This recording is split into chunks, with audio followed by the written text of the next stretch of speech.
Fala galerinha, tudo bem? Aqui é o professor Melk e a gente vai trabalhar hoje o conceito 5.2 da apostila de vocês. Conceito de força e grandeza vetorial. Então, para a gente começar, eu tenho que definir o seguinte, que a primeira lei de Newton, tá?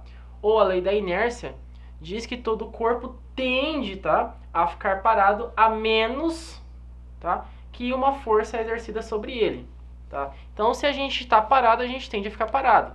A menos que alguém, nossa mãe, né, vem e tira a gente da cama às 10 horas da manhã para ir na padaria comprar pão.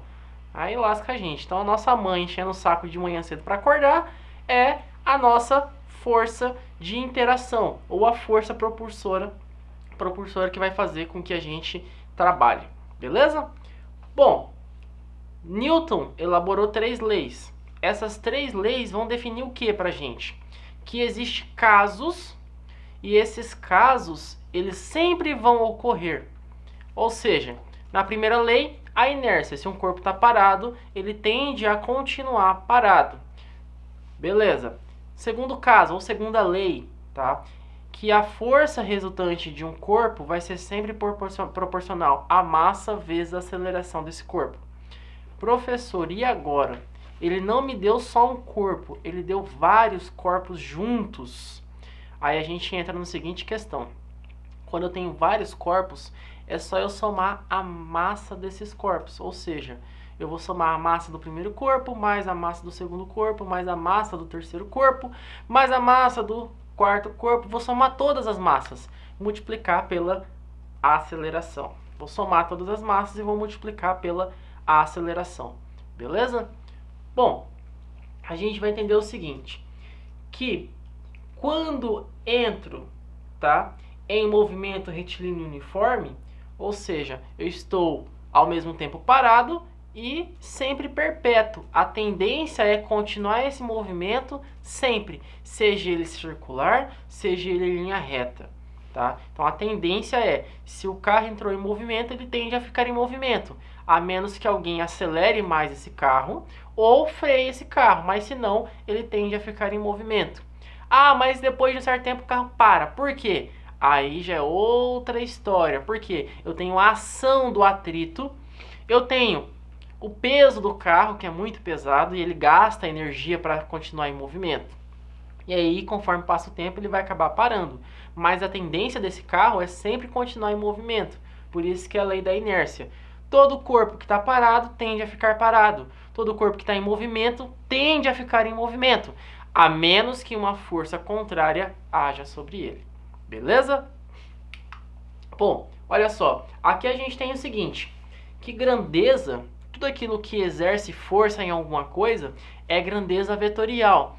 Por quê? Ele tem módulo, que é o tamanho, tem direção, que é a seta, e tem sentido, ou seja, aqui ele está na diagonal. Não está nem na vertical, nem na horizontal, ele está na diagonal.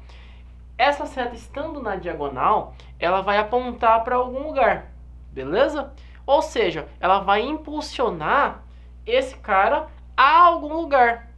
Como, por exemplo, do módulo anterior, eu mostrei uma foto de uma caixinha cheia de forças em cima dela. Aquelas forças vão fazer com que a caixa, né, se movimente para algum lugar. Aqui é a mesma coisa. Eu tenho o ponto A, tá, sendo impulsionado para o ponto B. Ou seja, eu tenho um vetor AB, tá, na qual ele chamou esse vetor de intensidade. E essa intensidade vai fazer com que ele se desloque. Beleza?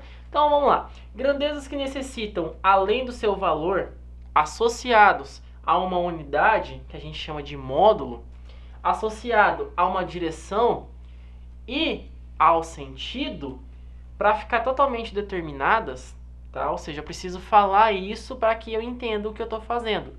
Eu vou ao mercado, legal, mas se eu tenho carro em casa, eu tenho moto em casa, eu tenho bicicleta em casa, como que eu vou para o mercado? Eu vou de moto? Eu vou de carro? Eu vou de bicicleta? Eu vou a pé? Então eu tenho que dizer qual é o meio que eu vou utilizar para locomover. Outra coisa, em qual mercado eu vou? Às vezes perto da sua casa tem mais de um mercado. E aí qual mercado você vai? Ah, eu não vou no mercado perto da minha casa, eu vou no mercado no centro da cidade. Legal, mas que mercado é esse? Se perto da sua casa tem vários mercados, imagina no centro, quantos mercados não deve ter? Então você está dizendo, ou seja, o sentido do vetor. Então, eu vou no mercado X, vou no mercado Y. Então, eu estou definindo o sentido. E a direção é por onde eu vou. E como eu vou? Eu vou percorrer esse espaço a pé, eu vou percorrer esse espaço a cavalo, eu vou percorrer esse espaço de bicicleta, de moto. Então, para que isso fique claro, eu preciso informar módulo, que é a unidade, a direção e o sentido. Módulo, direção e sentido, que são características vetoriais. Lembrando que a gente já viu um pouquinho de vetor. Eu tenho regras matemáticas que eu vou trabalhar para definir vetores. Beleza? Então, regras matemáticas para definir vetores. E aí a gente vai ter a representação vetorial, que vai ser sempre uma letra com uma seta apontada para a direita, tá? Que é um símbolo matemático para definir o que? Um segmento de reta, tá? E esse segmento de reta, ele vai para algum lugar. E aí quem vai definir a direção e o sentido vai ser a setinha, beleza? Então ele está aqui, olha só, na diagonal e está subindo. Ele poderia estar na diagonal e descendo, mas não, ele está na diagonal subindo, beleza? Essa é a representação de vetores. Bom, pessoal, por hoje é só. A gente conseguiu entender como a lei de Newton vai ser relacionada com uma força, uma grandeza, tá? E a gente conseguiu entender um pouquinho de como vai ser representado um vetor. Aguardo vocês na próxima aula e até mais!